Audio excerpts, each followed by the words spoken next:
bisa juga. Sehingga terjadi di zaman Sayyidina Umar radhiyallahu anhu, anak yang kasar sama bapaknya. Si bapak membawa si anak tadi, usia 13-14 tahun lah si anak. Ya sudah mulai kuat, sudah bisa, ya beranilah si anak. Ketika si ayah membawa anak tadi kepada Amirul Mukminin Umar bin Khattab radhiyallahu anhu, pasti ingin dikenakan sanksi. Yang ayahnya ingin, di anak ini durhaka, ini sudah berbuat kurang ajar dengan bapaknya. Si anak bertanya, wahai Amirul Mukminin. Arti si anak itu siaplah dikenakan sanksi. Dia katakan, apa kewajiban ayahku? Ya kaget juga Sayyidina Umar ditanya begitu. Apa kewajiban ayahnya apa? Kemudian Sayyidina Umar mengatakan, kewajiban ayahmu 3. Yang pertama, sebelum dia menikah, dia mencari istri yang solehah. Itu yang pertama. Yang kedua, ketika dikaruniai anak, maka dia memberikan nama anak yang terbaik untuk anaknya. Ketika dia menikah, dapat anak, ya dia cari nama yang bagus untuk anaknya. Dan yang ketiga adalah kewajiban ayah mendidikmu, mensekolahkanmu, membawakan guru untukmu. Si anak tadi mengatakan, aku tidak mendapatkan ketiga-tiganya dari ayahku. Ibuku bukan wanita yang soleha. Jadi ibunya ini mungkin bahasanya juga kasar. Yang kedua, ketika aku lahir, aku diberikan nama bukan nama yang bagus. Sehingga kalau dipanggil oleh teman-temanku itu rasanya nggak enak sebab namanya nggak bagus. Dan yang ketiga adalah aku tidak disekolahkan, tidak didatangkan guru padaku, dan tidak aku mendapatkan pendidikan yang bagus dari ayah. Mulai kecil aku disuruh mengembala saja, ngurusin kambing, ontanya terus. Si bapak ada di situ dan diam, berarti ini benar semua. Nah, kemudian apa kata Umar bin Khattab radhiyallahu anhu sambil dia melirik wajahnya kepada si bapak tadi yang mengakui, dia diam berarti dia mengakui. Aqaqtahu qabla an ya'uqqaka ya fulan. Engkau telah mendurhakai anakmu sebelum anakmu tadi durhaka padamu, wahai si fulan. Nah, sebab 3 hal tadi kalau tidak disiapkan berarti si bapak ini enggak perhatian.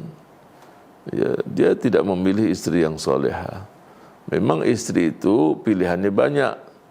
Karena wajah, karena kekayaan, karena keturunan, atau karena agama.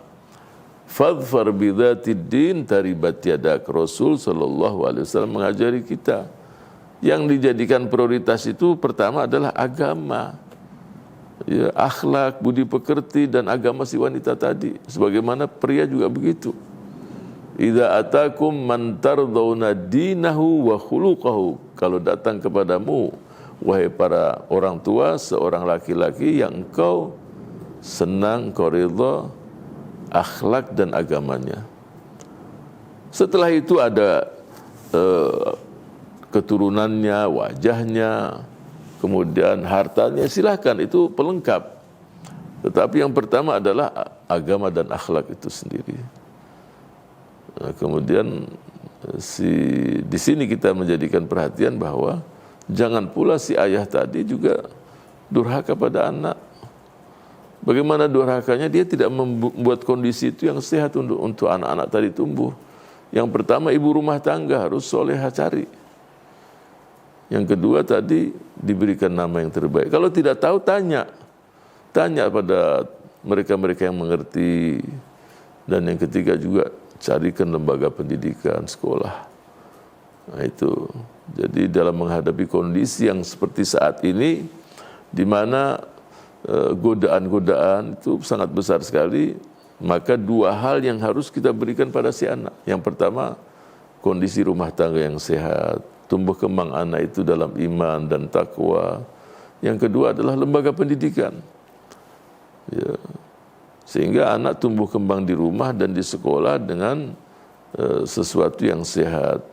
Sehat secara fisik, secara pikiran, secara roh. Dan kondisi ini harus ada. Berarti 50% sudah kita pegang. Ketika anak tadi berinteraksi di kampung, di lingkungannya, dia udah punya imunitas. Di samping apa yang dia lihat, dibaca, handphone, sekarang kan macam-macam. Nah, orang tua harus mengontrol. Barulah nanti akan terbentuk satu kepribadian muslim dan muslimah yang baik untuk si anak. Untuk dia birrul walidain sudah dibentuk, rumah tangga yang sehat, yang islami. Ya, lembaga pendidikan yang guru-gurunya, kurikulumnya bagus. Kemudian dicarikan lingkungan yang sehat untuk anak-anak tadi tumbuh kembang. Seperti pohon terus tumbuh tanpa ke kiri ke kanan. Nah, ini bisa menghadapi apa? Angin yang kencang, goncangan. Nah, ini si anak insya Allah akan bagus tumbuh kembangnya dan menjadi anak yang soleh, solehah, solihin dan solehat. Dan insya Allah endingnya adalah nanti yang merasakan adalah kedua orang tuanya. Birrul walidain.